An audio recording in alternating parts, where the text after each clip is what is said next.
ഇന്ന് നമ്മള് ചാമ്പയ്ക്ക ഇവിടെ ഇരിക്കണത് കണ്ടോ? ഞാൻ മുറ്റത്തൂടെ നടന്നപ്പോ എത്ര ചാമ്പയ്ക്കയാ എന്റെ മരത്തില് പിടിച്ചു നിന്ന്. അതിലെ എല്ലാം ഞാൻ പിച്ചിക്കൊണ്ട് വന്ന് ഒരു കാര്യം വിചാരിച്ചു. ഭയങ്കര ചൂടും അല്ലേ, വേനൽക്കാലമാണ്. ഒരു കൂൾ ഡ്രിങ്ക് ഉണ്ടാക്കിയാലോ? ഇത് വെച്ച് ഒരു ജ്യൂസ് ഉണ്ടാക്കാം നമുക്കിന്ന്. പക്ഷെ അതിനു മുമ്പ് നമ്മൾ കഴിക്കുവാണെങ്കിലും വീട്ടിൽ നിന്നാണെങ്കിലും വെളിയിൽ നിന്നാണെങ്കിലും എല്ലാം ക്ലീൻ ചെയ്തിട്ട് സൂക്ഷിച്ച് കഴിക്കണം. ഞാൻ ഇതിലകത്തൊരു കള്ളനെ കണ്ട്. ആ കള്ളനാണ് ഈ പുരു ചാമ്പയ്ക്കയുടെ പൂക്കളിനകത്തൊക്കെ ഒളിച്ചിരിക്കുന്നുണ്ടായിരിക്കും. അതെല്ലാം നോക്കിയിട്ട് വേണം, അതെല്ലാം കളഞ്ഞിട്ട് വേണം നിങ്ങൾ കഴിക്കാൻ. അപ്പോൾ എനിക്ക് ഈ ജ്യൂസ് ഉണ്ടാക്കാൻ തുടങ്ങിയാലോ? ക്ലീൻ ചെയ്യണം, അറിയോ? ഇങ്ങനെ വെള്ളത്തിലിട്ടിട്ട് നല്ലപോലെ ക്ലീൻ ചെയ്യണം.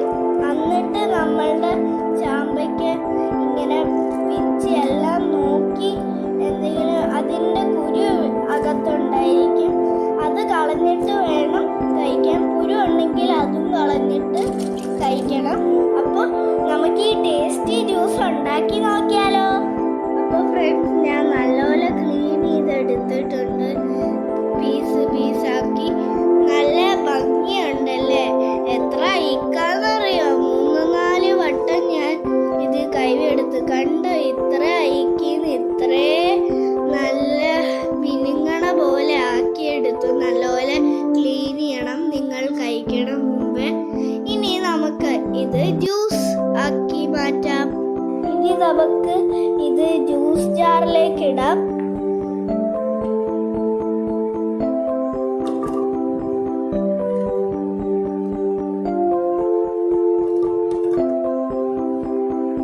എല്ലാം വാരി ഇട്ടിട്ടുണ്ട്, നിങ്ങൾക്ക് കാണാം. അപ്പോൾ നമുക്കിത് അടയ്ക്കാം.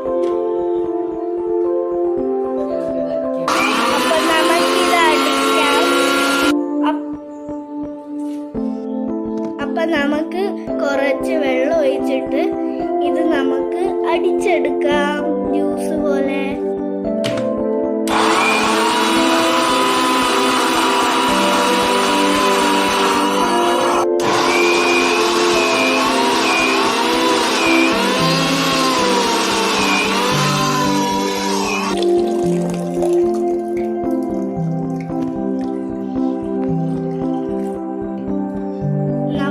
പഞ്ചാര ഇടാം.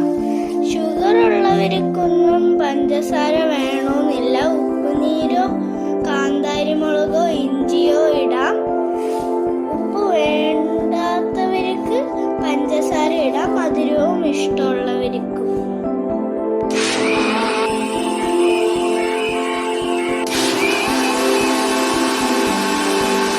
ഫ്രണ്ട്സ്, നമുക്ക് ഈ ജ്യൂസ് അങ്ങ് ഒഴിച്ച് കൊടുക്കാം.